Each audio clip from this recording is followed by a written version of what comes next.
Our conversation now is going to be about fire safety. Now, if you look at the papers today, and if you watched the news yesterday, and if you've been in this country for long enough, you know what happened at Hillside Academy in Russia a couple of weeks ago. And yesterday, there was a requiem service for all the 21 young boys that perished. And the Standard has a photo on the front page of the caskets, each of them with a photo of the fallen boy and a wreath on it. The Nation has the photos, mugshots of the 21 boys, all of them ranging between the ages of 12 and 13. There's one 11-year-old, Collins Moreidi Washira. The others are Lewis Mashira, also who is 11, 12 years old, 13-year-old, Timothy Wamai Gedenji, 14 years old. This is the sad story. 10 of them are to be buried today as investigations continue.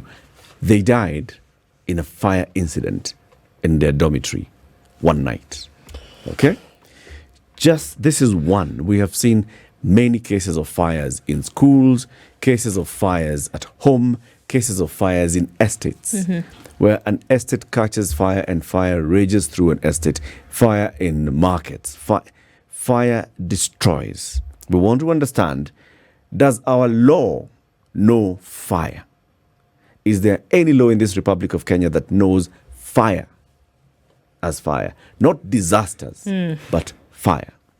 Wilson Goko is an advocate of the High Court, and he's a certified fire safety auditor. He's our guest. Wilson, good morning. Good morning. How are you? Fine, thank you. Good to have you here on Kenya's biggest conversation. Thank you for having me. That's a hot seat. Yeah. Your rangi, what color is that?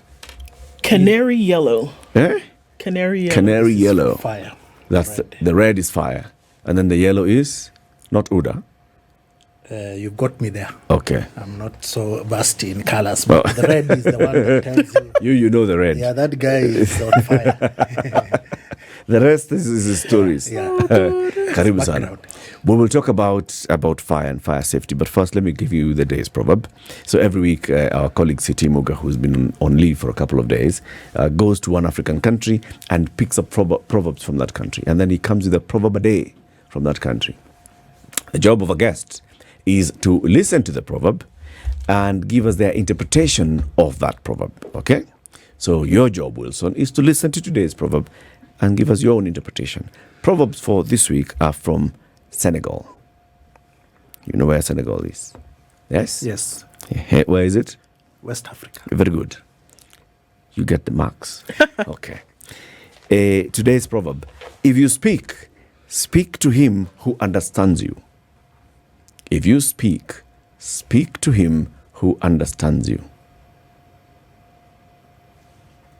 So, What's your interpretation? What does that proverb tell you? if you're going to say something, make sure it lands on the ears of those who can make change or who can utilize it positively. So there's no point talking to the wrong focus group or wrong audience. Right information, right audience. That's what it tells me. Very good. You've landed it. Yes. Yes. I see. It makes sense. Makes sense to me.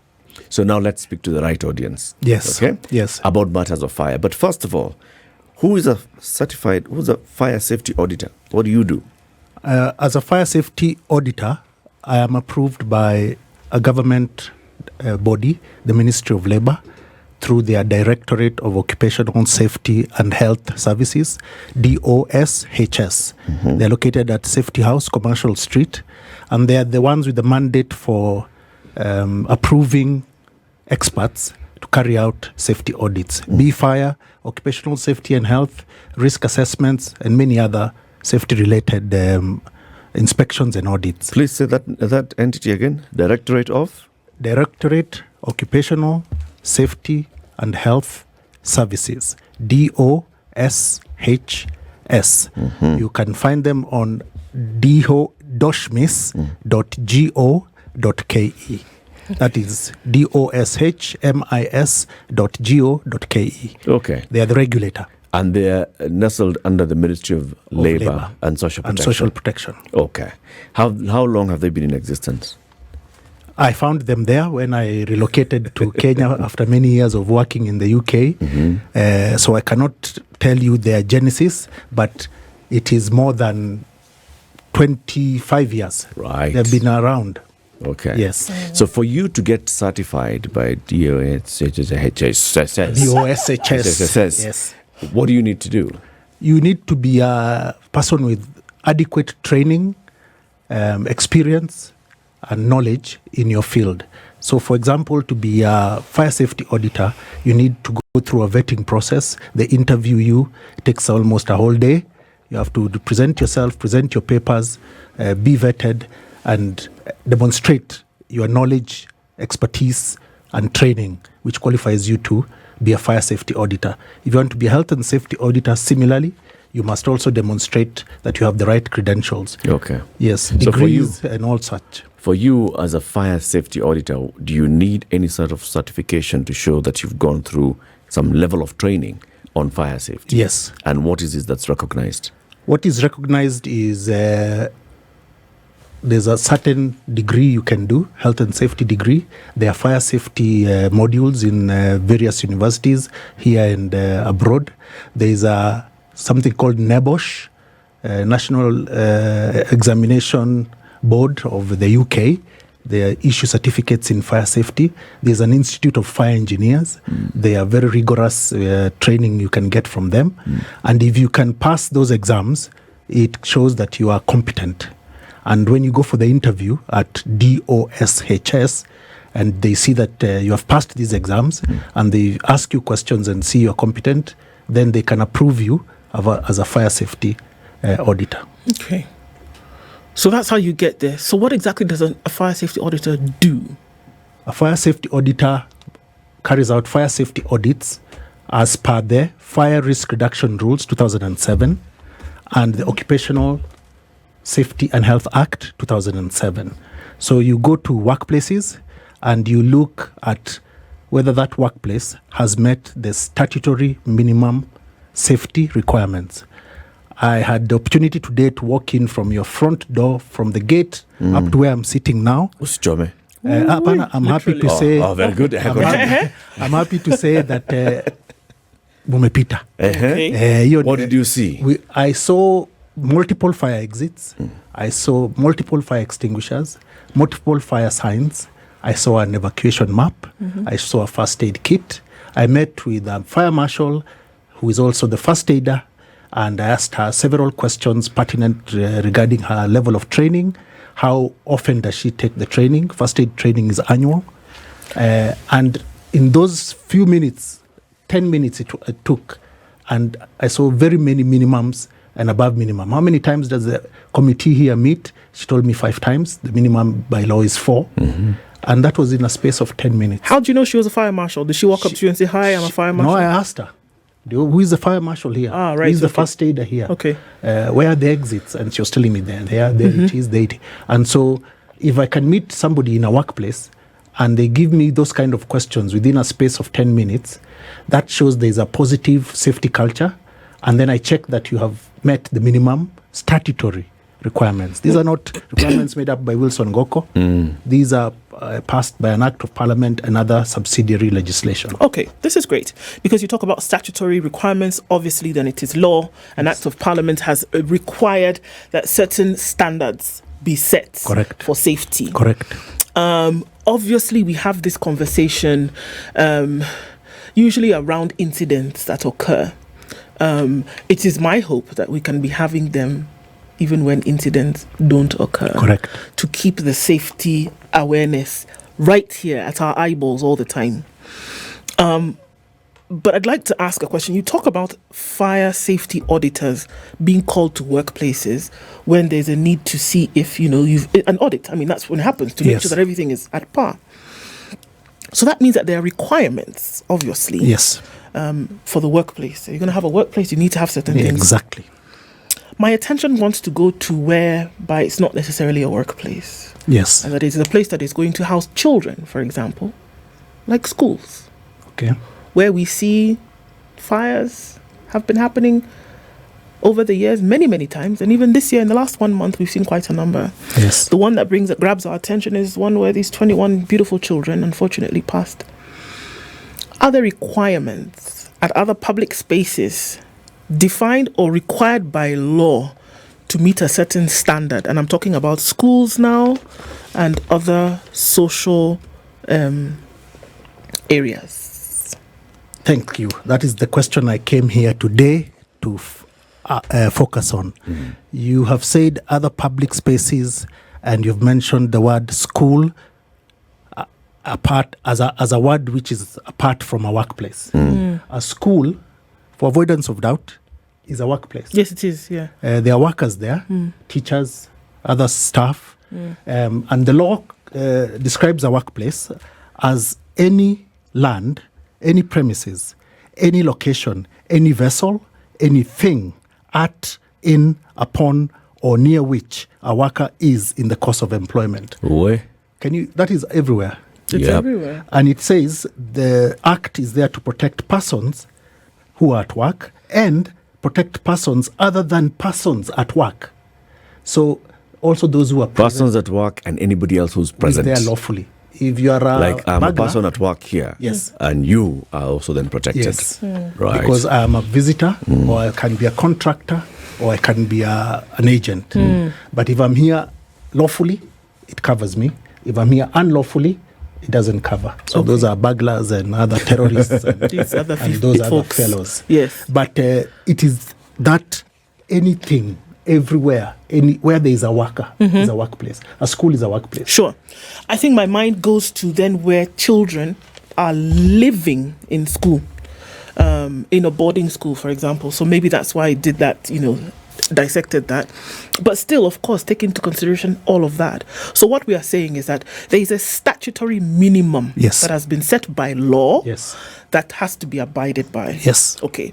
So obviously, in the course of your work with audits, you would then be able to know what the situation is Exactly. on the ground.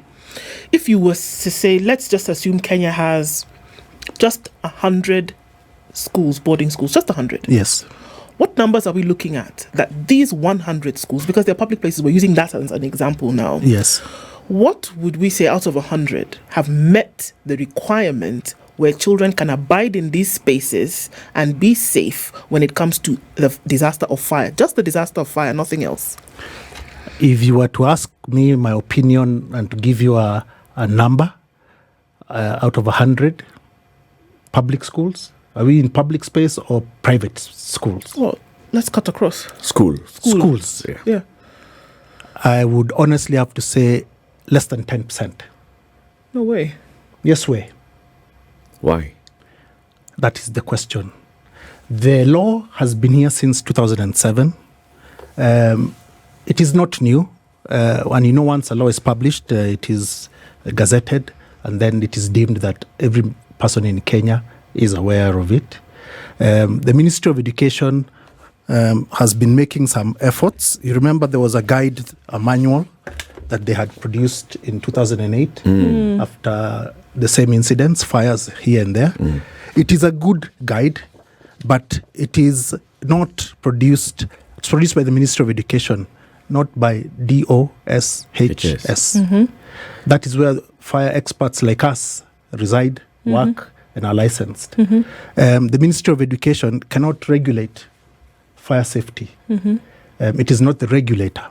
They can uphold. They must uphold by law. Yes. But they are the implementers. They can, just like Standard Group is an occupier. Yeah. So you follow the law. Yeah. And you do everything that the law says you should do. Okay. But you can't enforce and you can't regulate. You can give guidance, you can give information and such.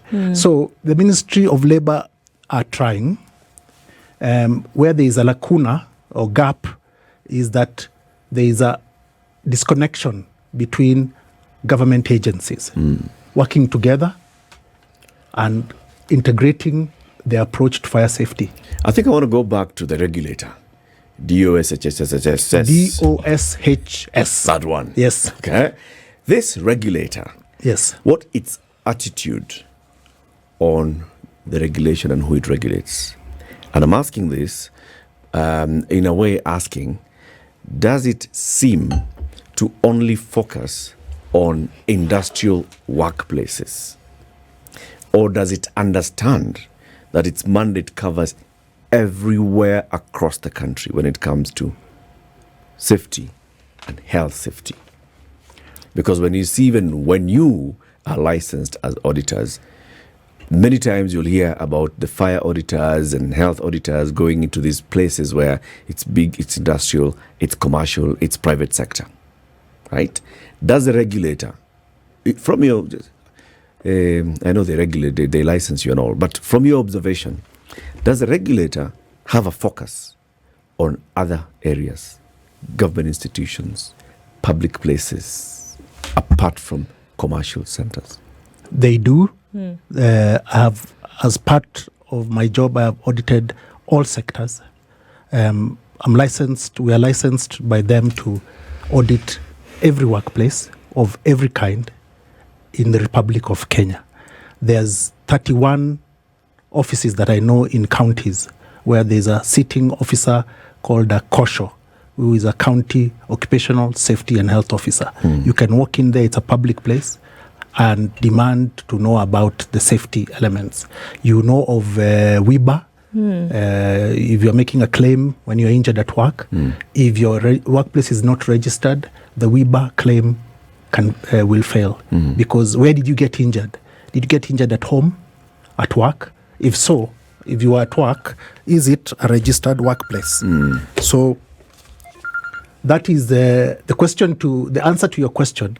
They are aware and they are active in all sectors in as much as their resources allow. I cannot speak to their operations because I'm not an employee there and I'm not authorized to speak about that. But I know we go as auditors everywhere and every place in this country. Okay. Does the regulator periodically enforce safety standards in public places? Let's start with government offices. Or even check. And go to schools. Does the regulator enforce fire standards as put in the law? Fire safety regulation, reduction rules, and all the others. Does the regulator enforce in our schools? They do. But first and foremost, the school has to be a registered workplace to come under the to present itself on the radar, so to speak. All right. So that brings the question: is there's a lot of unregistered schools? We have over 40,000 registered schools in this country. Wilson. Yes, let's deal with those ones that are registered. Yes, registered. When I said registered, I meant work as a workplace with the Ministry of Labour. Okay, I'm sorry. I know you want to go on, but I must make this clarification. So if we are saying that you have not, because you gave the definition of a workplace. Yes. So are we saying that if you have not been registered as a workplace, then this statutory law then does not apply to you? It applies, but you are non-compliant. So we can't hold anything against you? We can visit you at any time and enforce at any time. There is a office within DOSH for prosecutions and enforcement. Even if you're not registered as a workplace? What do you mean by registered? You're a school, yes, okay? Yes. You are a public school. Yes. Built by government. Yes. Maintained by government. Correct. Registered by government. Correct. So what more registration do you need? There is a workplace in this Occupational Safety and Health Act. You must register it says, before any person occupies or uses any premises as a workplace, he shall apply for registration of the premises by sending to the director a written notice containing the particulars set out in the 4th schedule. So if I don't, then I'm not a workplace? You are unregistered workplace. Okay, you are a workplace, but you are unregistered with the Ministry of Labour. So looking at let's say schools, right? Yes. So it's the job of the Ministry of Education to go to this director and say, these are workplaces under me. It is the job of the school. Each school. The school head. School administration Right. to go to the Ministry of Labor, DOSHS, and register. I have clients who have done that, many, who are Public? schools, public and private. So it's the job of State House Comptroller, for example, Yes. to go to DSS and go and register State House Correct. as a workplace. As a workplace. So there's a possibility that State House is not registered as a workplace. Possibility is the word which you can use. Yeah, unless we see it. But it's a responsibility of each of these people in every place. I'm just thinking about government and Correct. government entities and government offices. Just because you're in the government doesn't mean that you're registered no, by this. No. Isn't it a nonsensical requirement, though? It is the law. And you know what they say about the law? Why must you register as a workplace I hear Eric's question separately? that it might be obvious. That it might be obvious that you're a workplace. No. So it's not obvious? It is not obvious because have you registered as, like I said, WIBA? Your claim will fail in WIBA if you work not in an registered unregistered workplace. workplace. Because the first word of WIBA is work. So where were you? Were you at work or were you at home? So the statutory space works upon these definitions which are written in stone. I'm sorry, I'm just getting pedantic here, right? On this That's very particular fair. one. It's very fair. When the crafters of this law were putting that requirement there, Yes. right? Yes. What was their thinking? If, for instance, I'm operating an office in Nairobi, it's a workplace, isn't it? Yes. I go to the authorities in the city county government, I apply for a business permit. Correct. Okay? Which I'm required to display. I'm also required to take a fire safety permit with the city of Nairobi. Yes. But you're saying that all those places, unless I have registered my office with this ministry, it is not a workplace. No, it is that a workplace, but it is an unregistered. unregistered Unregistered. workplace? Yes. Isn't that a duplication of effort? Isn't that just telling me, so I'm starting an office, I go and register to be with those ones, I go and take a license here, I go to... That the only reason I'm doing Those all are of the this things- registration is because I am a workplace. Yes. So it should be obvious to everybody. Shouldn't it be obvious? There's also a distinction between county laws and acts of parliament. The Nairobi City County has its bylaws which require you to get your business permit and your fire clearance through the Nairobi Fire Brigade. Okay. This is about the nation. This is national legislation which supersedes county legislation. I know. So this is what the government of Kenya in its wisdom has legislated for, and it is supreme. Okay. I'm just thinking, and you're a lawyer, you of course understand law. Maybe the Director General of DOSH should use these other officers as his agent. Use the county as your agent. So as long as the county is issuing a license, then that Direct registration. There should be a line on the application that says we're registering or sends for this information to status. the And hence this discussion. Yeah. But I know in other jurisdictions, like in the UK, that is happening. Okay. I know Eric was going to break just Yes. one question as we're going into that. So I'm going to go back to the issue of schools. Yes. Right? I would like us to look at some of the requirements that are absolutely necessary for schools, especially with a boarding function, Yes. to operate under when it comes to housing children Yes. in school. And what is a bare minimum? What are the bare minimums to then have children living in school when it comes to fire? So, since we have established that a school is a workplace, the bare minimum you must have is adequate means of escape or egress. Meaning, you must have alternative fire exits. You cannot just have one way in, one way out, unless you're a very tiny room. But if we're talking about dormitories, it is incumbent that you then, if you will lose one in a fire, which usually is the case, and we always say you might even, it's more probable that you will use the main one. If you lose that one, you must have an alternative. Okay. And depending on the number and the capacity of people in that dormitory, the more the exits become exponential. So if we're having hundreds of people and we're having 100, 200, there's a new building code, and I was reading it the other day, and the exits just continue to increase according to the occupancy. So you must have exits, you must have signage to tell me this direction, that direction. You must have an alternative lighting system so that in the darkness, dormitories are sleeping accommodation, very risky because people are asleep. You must have a method of detecting fire and providing warning, which is more commonly known as a fire alarm system. So one, it detects the smoke, and two, sends a warning signal. You must have a minimum threshold of firefighting equipment in terms of portable fire extinguishers, and even to larger buildings, fire hose reels, fire hydrants, sprinkler systems, fire suppression systems. You must have maps, which I saw at the entrance of your office, showing you a detailed evacuation route. You must prepare a fire safety policy detailing the procedures and the responsibilities of all the people within that workplace. You must have training every 2 years, training approved by DOSHS, the regulator, every 2 years, following their curriculum. You must have first aiders who are trained on an annual basis, following the same curriculum, DOSHS curriculum. You must have first aid rooms if you employ more than 500 people. You must have a nurse if those are now the first aid regulations. They say that if you have more than 500 staff, you must have a first aid room. It must have a nurse. It must have the equipment, stethoscopes, blood pressure monitors, and an examination couch, a table, a chair, a sink.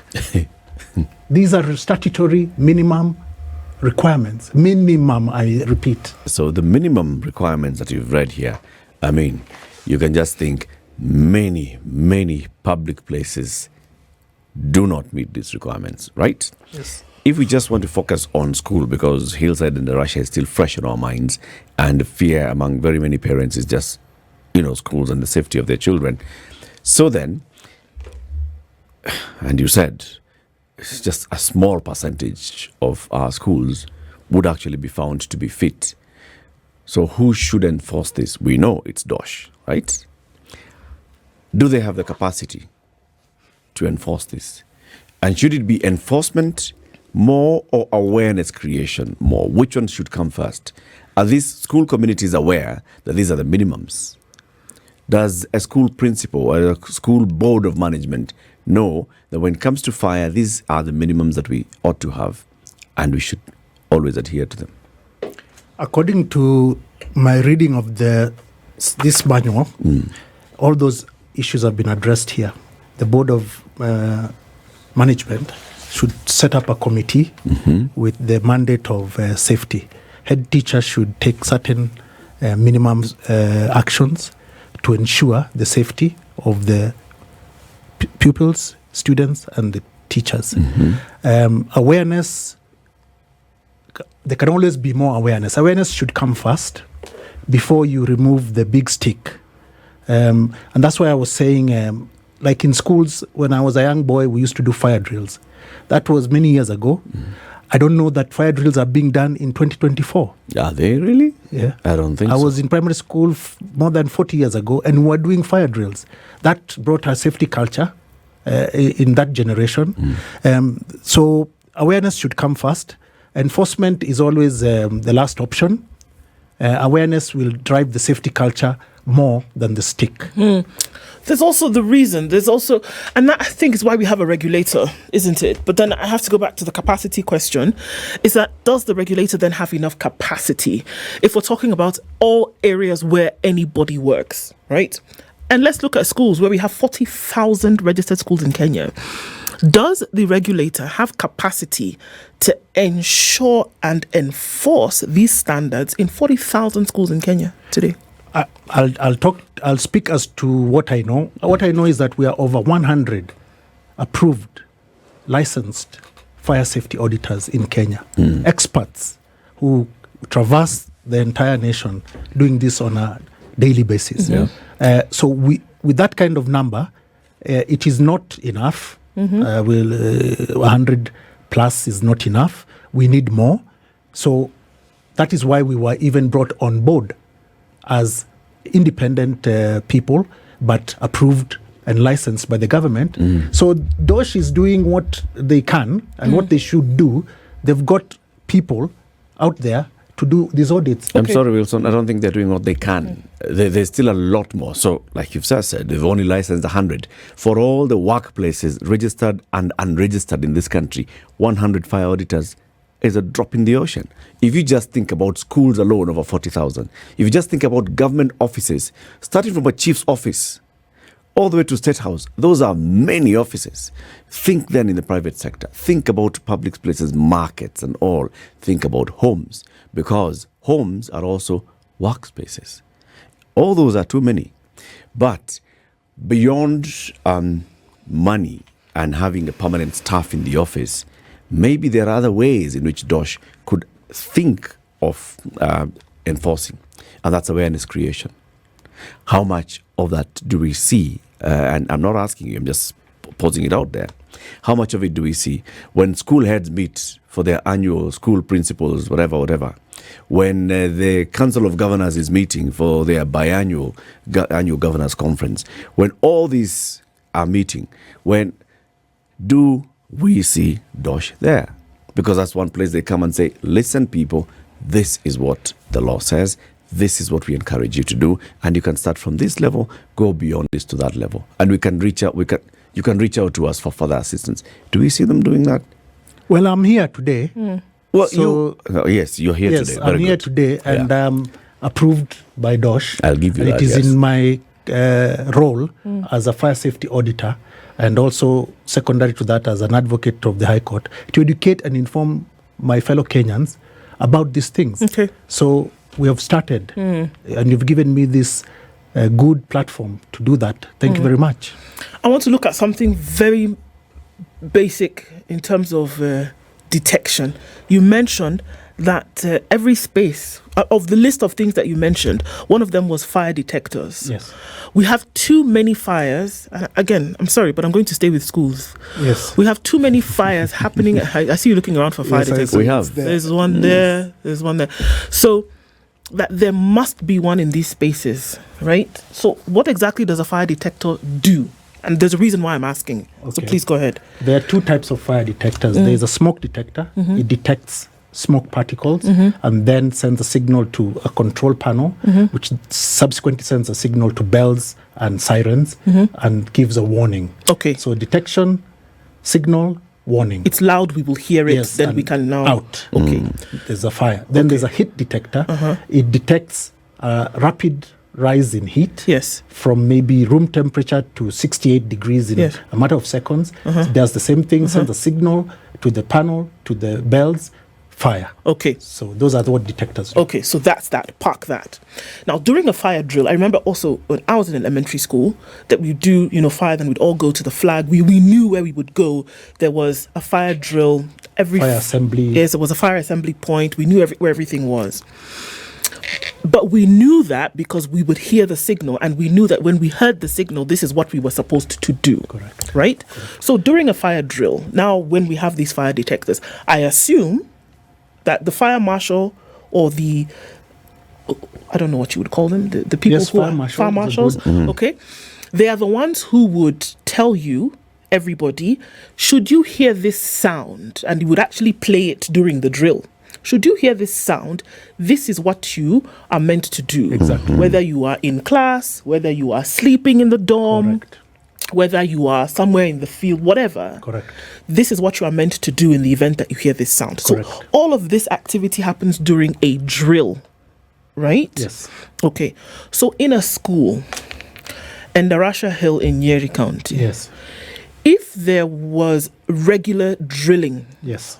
this fire drill, Yes. whether children were asleep, whether workers were, etc., etc., Yes. Day or night. day or night, if there were regular drills and Yes. if there were fire detectors, it does, and if there were all of these things that you talk Yes. about, and I'm saying if very painfully Yes. here, that in the middle of the night, the signal goes off. Children would have been able to de-escalate, get out of their rooms, go to the fire assembly point, Yes. and the severity of damage would have been lower. Correct. Is that what we're saying? Correct. Precisely. Okay. The fire drills are statutory minimums. You must do at least one every 12 months. Record the findings and take action on what you find. Education and awareness comes before the drill. So that they can know how does it sound, where are we going, who are the fire marshals. Your fire marshal here told me she has a vest so that she can be easily identifiable. And then she will lead us and marshal us to the fire assembly through the exits. All these things are supposed to be audited on an annual basis. And it is an offense not to have your audit done on an annual basis by an approved auditor who is approved by DOSHS. So they can come and ascertain your level of preparedness and your level of compliance with the minimum safety regulations. So training, I told you there's a syllabus written by DOSHS for fire safety marshals, fire safety training. It's a curriculum which you must do every 2 years. There's one for first aiders, it's annual. There's one for health and safety committees, which is done, as the Act says, from time to time, which means when you have maybe significant changes in your committee, significant movement in and out, but you must form a committee if you have 20 or more employees, and they must receive the 4-day OSH committee statutory training minimum, so that they can know how to discharge their functions and how to monitor all these things that we're talking about. Yes. Can you have, in the boarding schools now, so we're talking about, if we're in a high school, we're talking about children between the ages of 13 and 18. Yes. Can you have children as, I don't know, No. minor marshals or somebody who would be able to send an alarm, wake up others? Actually, prefects. Actually, the prefects can form part of the support team, but we want these duties, even if you look at the manual, are being delegated to the head teacher and staff. Okay. But co-opting, I remember in high school you also have 18-year-olds, adults who are now there maybe in the fourth form or such. Co-opting those head boys and prefects to act as marshals is not a bad idea. Those are people who can, on the spot, will be with the boys or girls in the dorm when the incident happens. That's an excellent idea, and I think it can work excellently if practiced and awareness is brought and a lot of training is done to empower that group, because they're the first responders, so to speak. Before the matron or the whoever comes from their house, those are some of these young men and young women are very able, and they're adults. And they're leaders. And they're leaders anyway. And they can do it. It's not rocket science. Yes. When these tragedies occur, we see the Ministry of Education, and now this recent one, the Ministry of Education is working with the Ministry of Interior to conduct an audit of the safety standards in our schools. Yes. Is that the right approach? It is, provided they also co-opt DOSHS and other relevant stakeholders. It is important to get all the experts involved in this process. There is no monopoly on knowledge for fire safety. We're not claiming to have it, but we are saying if we all sit around, Ministry of Education, Ministry of Health, Ministry of Works, Ministry of Interior, Ministry of Labour, we are all stakeholders. But Labour should be included. Must be included. Right? It is. So in the absence of Ministry of Labour and DOSHS, then these audits are not going to be helpful. They will be helpful, but they will lack a vital and key contribution by the experts in that field. When you write a manual like this, you should have people from DOSHS having input. You should have other people from Red Cross and other agencies we have mentioned also having input. But it is not correct not to have DOSHS not involved. They are the regulator of safety in workplaces in Kenya. Should DOSHS take the lead in these audits? Right now, there are audits in these schools because we are auditing whether, because of what we've seen in schools, we want to check whether our schools are actually fire ready. Yes. Right? Should the regulator be taking the lead in this? I think they must be in that group. As to who takes the lead, that is moot, because what we are trying to achieve here is upgrading our safety standards. Yeah, but the law gives this regulator the power and authority to be the one who is a say on matters of safety, if you fire safety, if you and put health it safety. that way, then the answer is yes. So the job of the regulator is to do exactly that, to go across the country and to check and audit the safety and enforce the law, right? Correct. Okay. So I put it to you that then it's a regulator who should be leading this, can be supported by Ngaos. The Ngaos can then also get the endorsement of the Ministry of Education so that the school heads are aware that this is happening, and they'll be the ones to implement anyway. But it should be the regulator who is doing an audit. The report that should be taken to the president, because they promised the report to the president, should come from the regulator. The law gives that responsibility to DOSHS. That is your view. I don't see anything wrong with it. Do you see anything wrong with it? No, I don't. But that should be, I think those are the messages then that should be amplified at this point, isn't it?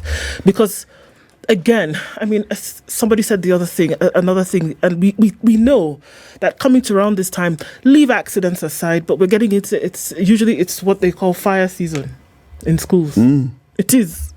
Because we go towards exam period. Yes. So you have a pre-dereliction. This makes it even sadder. Absolutely. To that point where Lord, we know that these things will happen, but then we cry after the fact. Right? So that's why I say the Ministry of Education. I don't know. I find the Ministry of Education should not be doing this work. Okay? The Ministry of Education is the workplace. Wilson, if there are incidences of fire here, who will investigate and who will check that now, going forward, this workplace is safe? It is you, isn't it?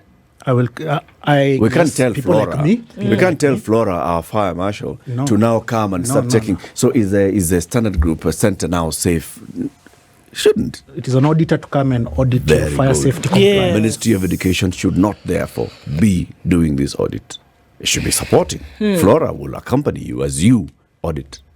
Get my point now? I get your point. I get your point. So now when we go back to that horrific number that you've given us, because for me it's horrendous, that when we talk about 10%, maybe you said even 10%. That is my personal opinion based on my experience and roaming around the Republic.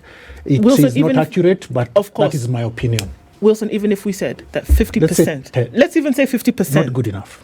It's not good enough. Let's say that 50% of the schools in this country, and again, you know why I'm staying on schools. Yes. Let's say that 50% of the schools in this country are fire ready. That is not enough. 50% will take you nowhere with an education. It'll take you nowhere with performance at work. It'll take you nowhere with even when you're born as a baby and the doctor holds you up upside down and says, yeah, this baby's operating at 50%. No, 50% will take you nowhere. So are we serious then about the things that we're talking about? Or are we ready to bury 21 boys every time? Are we ready to do that? And I think those are the questions that we must ask that will then fuel our action towards saying that, you know what, no, 100 fire auditors who are doing some painstaking hard work like yourself, who are doing this difficult work is nowhere near enough. That we know that there are standards, but we don't keep them. They have been set, but they are not kept. And then we bury children, or that we have wanton destruction all over the place. We shouldn't have to wait for disaster to strike to do something about. Called in the past, when I was doing my studies, it's called tombstone legislation. Wow. Sometimes when things go wrong, people die. When people die, the public and the government lose their appetite and legislate. So you'll always find when there is maybe school fires, something, if in Europe when there was train fires, stadium fires, you have heard of in football stadia, people dying, nightclubs. Yep. This is unfortunately globally. Legislation regarding safety usually comes after deaths. It is not unusual. It is the saddest thing I've encountered, which is why I stopped the practice of of law mainly to concentrate on this area. Let me prevent rather than sue. Yes. That's my approach. Yes. Why am I suing you? Why are you doing the wrong thing? Wacha tukusaidie kwanza. Yeah. You know what I'm saying? Court is the place of last resort. Let's do it. Put the cart where it belongs. Okay. Before the horse. Yes. Wilson, thank you very much for today. We'll ask you to come again. This is the Situation Room, the only way to start your day.